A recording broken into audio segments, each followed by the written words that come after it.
Now he'll deliver you in 7 of these. Here they are. In famine he shall redeem thee from death. 2, and in war from the power of the sword. 3, thou shalt be hid from the scourge of the tongue. And by the way, that one is one of the worst. Thou shalt be hid from the scourge of the tongue. Gossips. More people are hurt today by gossips. There have been more people slain in the past few days in this country by the tongue than have ever been killed in war. I tell you, we need to pray that God deliver us from the evil tongue.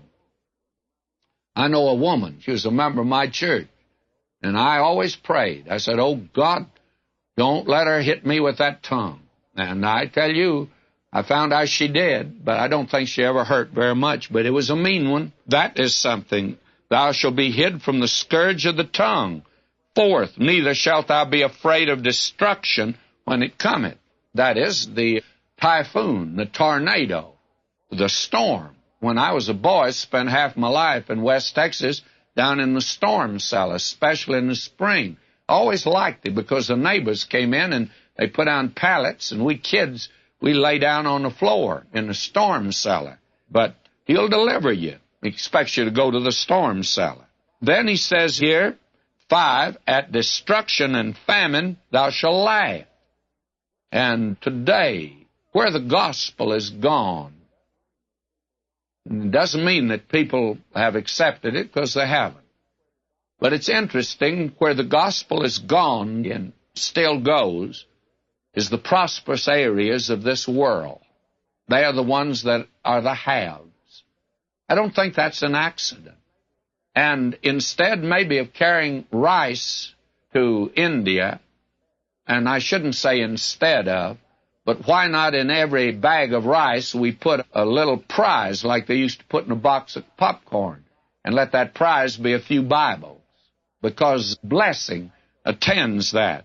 Thou shalt laugh at famine and destruction. And 6, neither shalt thou be afraid of the beasts of the earth. And I'm not afraid of them because they're all down here in cages in the zoo. I'm not afraid of them. For thou shalt be in league with the stones of the field, and the beasts of the field shall be at peace with thee. And thou shalt know that thy tabernacle shall be in peace, and thou shalt visit thy habitation, and shall not sin. Thou shalt know also that thy seed shall be great, and thine offering as the grass of the earth. Thou shalt come to thy grave in a full age, like as a shock of corn cometh in his season, and that's death. Now he speaks of death not as Job did, as being some awful, hideous monster, but something that you welcome. There's a leveling out in death. Now he says, lo, this, we've searched it, so it is, hear it, and know thou it for thy good. Now that is the first discourse of Eliphaz. And you can see that it has not met the need of Job. It hasn't touched him. And this man, Job, now is dismayed.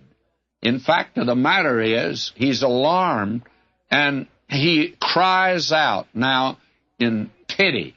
He cries out for mercy. He cries out for help, because his friend didn't help him.